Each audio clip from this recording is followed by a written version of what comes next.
Hello বন্ধুরা, আমি মাম্পি আর নতুন একটি ভিডিওতে তোমাদেরকে অনেক অনেক ওয়েলকাম। আশা করি ভালো আছো। আমি তো অনেক অনেক ভালো আছি।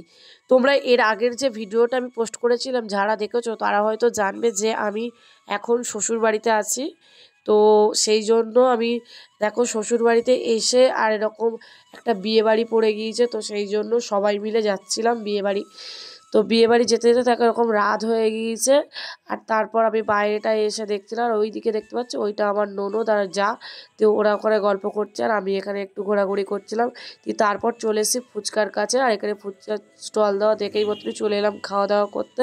কিন্তু এতটাই ভিড় ছিল আর কোনো ঢোকার প্লেসই পাচ্ছিলাম না।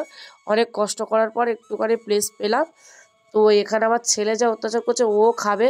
আর এখানে ফুচকা খেতে গেলেই যেন তো টক জলে পুরো একদম জামা টামা সব খারাপ হয়ে যাবে। তো আমি এখানে দাঁড়িয়ে আছি ফুচকা খাওয়ার জন্য, আর ওর পিসিমণি ওকে খাইয়ে দিচ্ছিল।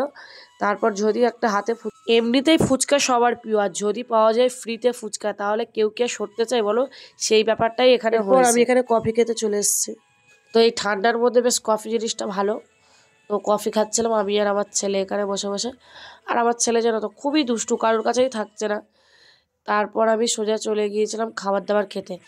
তোমরা মনে করছো বিয়েতে এসে এসে সব খেয়েই যাচ্ছে, কিন্তু বিশ্বাস করো আমরা গাড়ি ভাড়া করে গিয়েছিলাম, তো আবার ওই রাস্তাটা পুরো ফিরে আসতে হবে।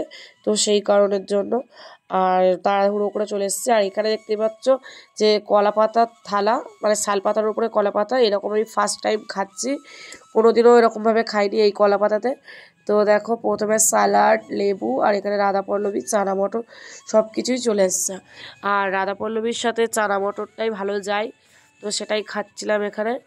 আর সত্যি কথা বলতে খাচ্ছিলাম ঠিকই, কিন্তু আমি বেশি কিছু খেতে পারিনি, কারণ শরীর খারাপ আর বুকে কোনো মানে খাবারের কোনো রুচিই পাচ্ছি না খেতে, তো সেই কারণে ভালোভাবে খেতে পারিনি। তোমরা এর পরের প্লেটের আর এরপর চলে এসছে পাতের মধ্যে পাবদা মাছ।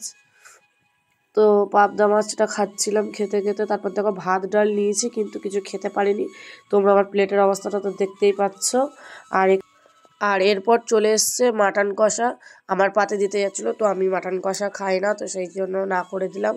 আর এখানে দেখো মাটন কষা কিন্তু আমার বরের পাতে দিয়ে দিয়েছে, ছেলের পাতে দিয়ে দিয়েছে, ওরা সবাই মিলে খাচ্ছিল।